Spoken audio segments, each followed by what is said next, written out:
chapter 7 in our letter to the Hebrews is where we're at this morning.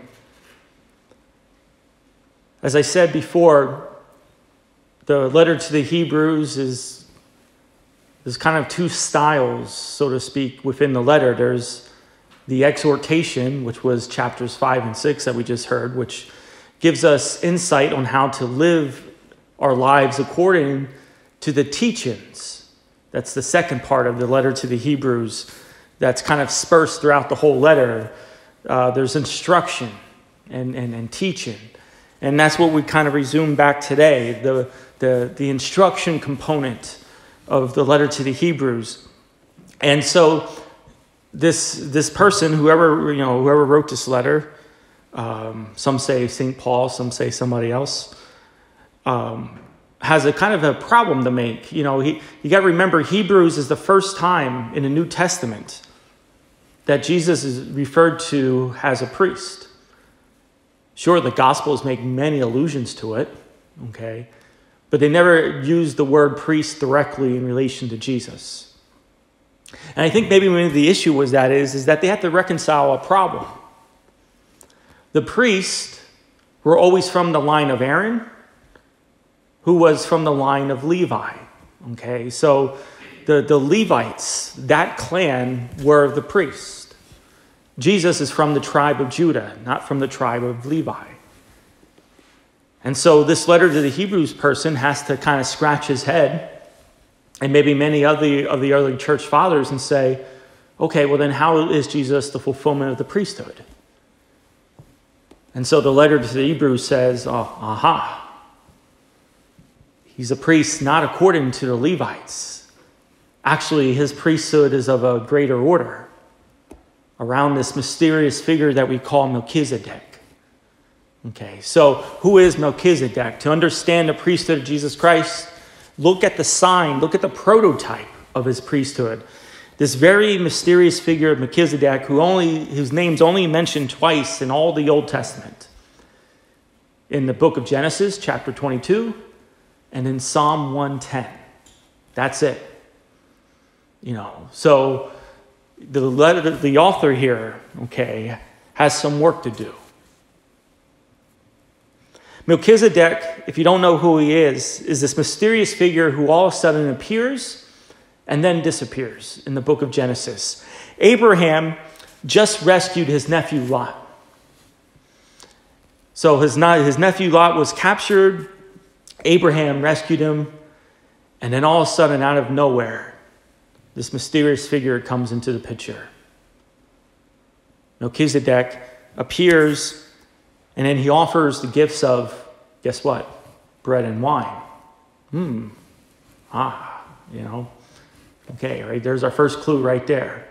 Offers gifts of bread and wine. His name, Melchizedek, literally means righteousness, and he's the king of Salem. Salem is the word for peace. Also, it's the precursor to the city of Jerusalem. Okay? And so, as he offers the gifts of bread and wine in thanksgiving to God for Abraham's victory, Abraham gives this priest, Melchizedek, 1/10 of his spoils. And then here's the big part right here. This Melchizedek blesses Abraham, showing that he is the greater figure. Okay? Only one who is greater than one blesses you. That's why I bless you. No, I'm just kidding. Okay. I bless you because of the priesthood of Jesus Christ, not because of Brian Miller. Remember that. Okay, that's why I give you the blessing. I'm bestowing Jesus' blessing on you. Okay, he's the one that blesses you because he's greater than you and me. All right. But he blesses Abraham, the father of the faith. And then he disappears.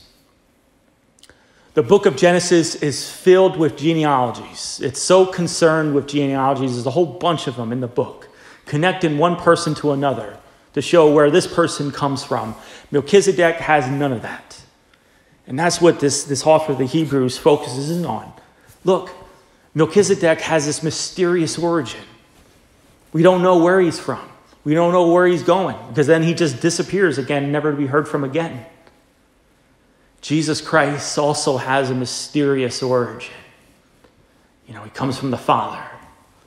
In a way, in his humanity, there is a lineage, but in his divinity, there is no lineage. And then finally, the Levite priesthood, concerned with ancestry. You become a priest by your physical descent, but Christ, like Melchizedek, is a priest not by a physical descent, but by the very life and direct orders from the Father. And so in Psalm 110, it says that you are a priest forever, as David says. You are a priest forever according to the line of Melchizedek, that this mysterious Messiah figure in Psalm 110 tells us that this Messiah, who will not only be a king but also be a priest, is not from the Levite priesthood, a very flawed priesthood. Is going to be patterned after this mysterious order of Melchizedek. And so let's wrap it all up here. What does that mean for us as we continue on in Hebrews? It means that we have a true and eternal priest who's not afflicted by sin, who is very much still alive even today. And therefore, he's in that Holy of Holies, he's in that heavenly sanctuary right now, made present in the Mass, in the offerings of the appearance of bread and wine. And what is he doing? He's reconciling us, forgiven our sins. And we receive true forgiveness of sins because of the one eternal priesthood, a priesthood that does not last. And so we'll hear more about this as we continue on in our letter to the Hebrews. May God bless you.